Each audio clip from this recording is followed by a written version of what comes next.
Welcome back everyone. Today I'm going to explain the 1984 cult classic, Night of the Comet. Please like the video and subscribe and let's get started.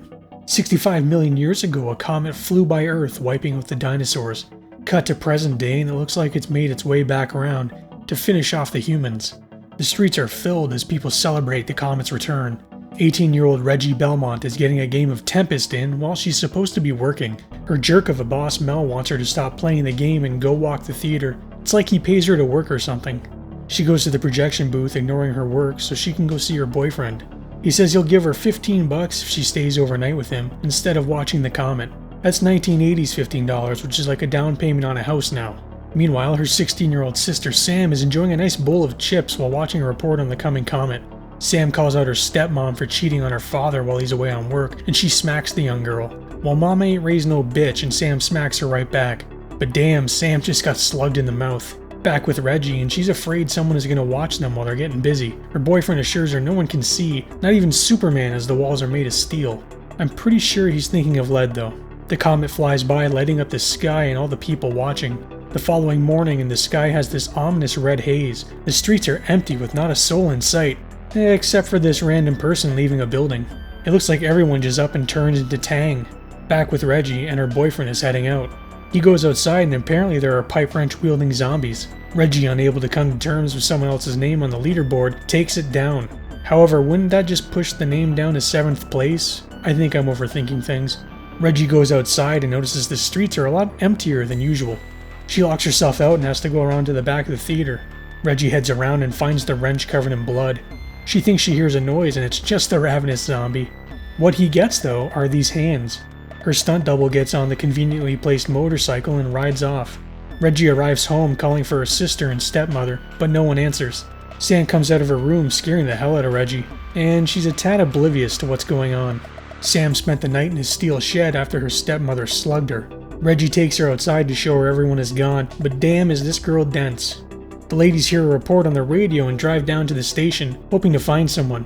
Well, the station is completely automated, it appears, but they do meet an armed man by the name of Hector Gomez. He asks to get a good look at them just to be sure they aren't flesh-eating zombies.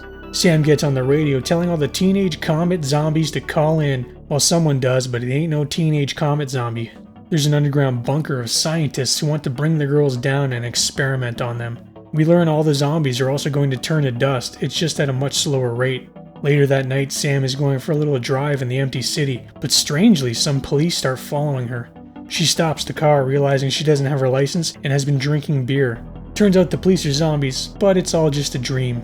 She goes to the bathroom to freshen up and give the film an excuse to get someone in their underwear. But then suddenly a zombie attacks her, and it's just another dream.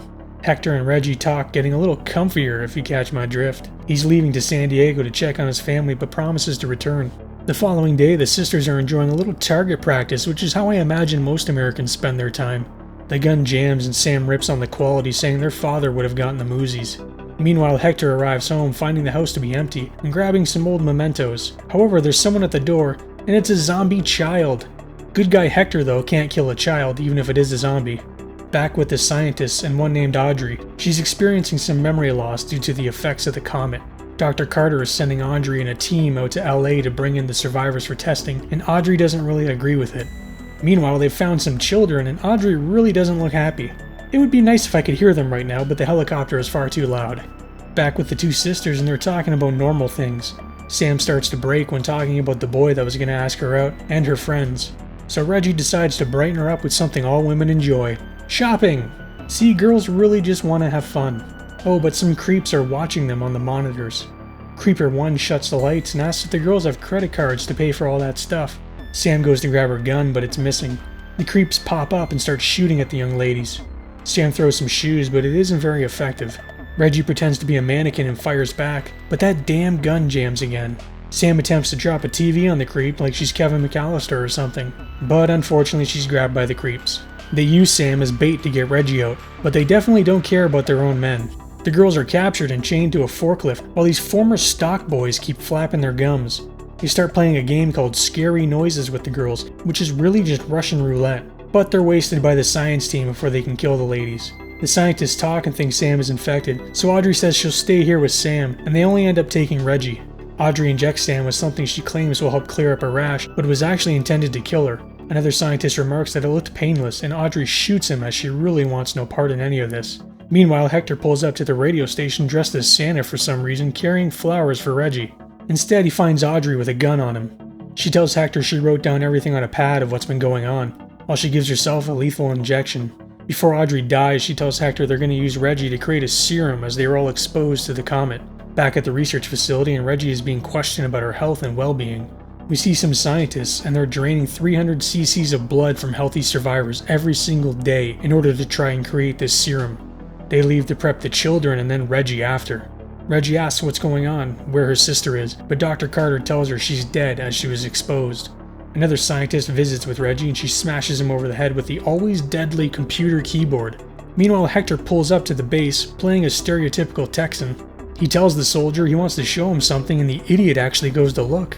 He opens his trunk and Sam is in there. She grabs the soldier and it was all a clever ruse. Sam was only knocked out but not actually killed. The scientist Reggie attacked alerts the base she's escaped and violent, while we see Hector setting up some dynamite. Reggie enters a room and finds people being drained of their blood. She's caught, however, and given a smack for good measure.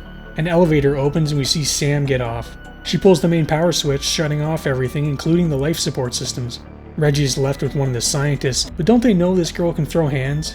Reggie finds the kids and they tell her if they breathe this gas, they'll go to the North Pole and see Santa, which Reggie thinks is pretty disgusting. Sam comes behind her and nearly gets shot. They take the children as they're getting the hell out of here. Good guy Hector pulls up and everyone piles in the car. Hector stops so he can flip the researchers off. They go to start up the car and kablamo! But a damn zombie sneaks up and grabs the little girl. Hector, however, makes quick work of the walking dead. The next day it rains, washing away all the remains left by the dead. The rain subsides and the kids are having their picture taken by Reggie, who has gone into full mom mode. Sam thinks it's sad that they look like the Brady Bunch. She asks them what they're doing and Reggie says you don't cross against the light. Sam gets out in the middle of the street yelling there's no one out here. Suddenly a car comes zipping around the corner. A guy pulls up saying sorry but you shouldn't cross against the light. He asks Sam if she wants to go for a ride and she's dying for one. Hector says they don't know anything about this guy and asks what his name is, which he says is Danny Mason Keener. Reggie tells him she has to be back by midnight and as they drive off we see the initials DMK. It's that damn guy that took Reggie's 6th spot in Tempest. I hope you enjoyed our little look at Night of the Comet. If you'd like more videos like this, please like the video and subscribe. Thank you all for watching and take care.